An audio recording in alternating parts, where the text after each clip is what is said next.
İller geçti unutulmadın. Sen günahkarı oldun bu yadın.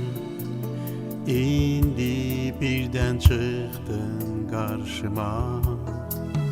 Ben sənə görə qərarsız qalan, mən ürəyimdən bir ürək qopan.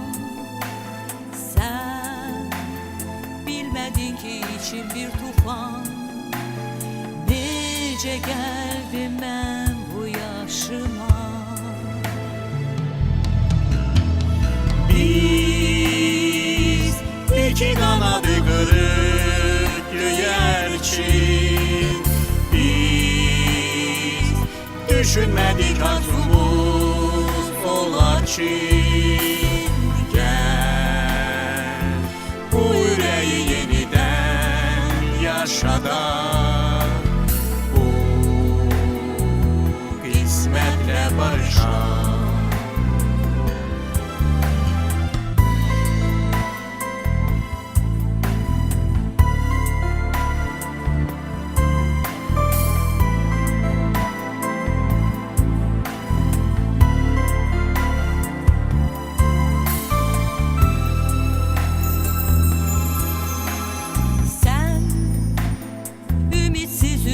Sabahsan sen, gözümde muratsan arzusan. Sen bitip tükenmeyen duygusan. İcaze ver yaşayım seni. Gel elimden tut birgə yol gedək.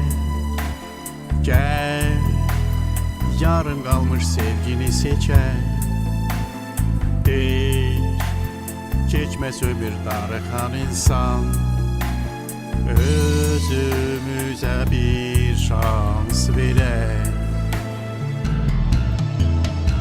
Biz iki kanadı kırık göyerçin. Biz düşünmedik arzu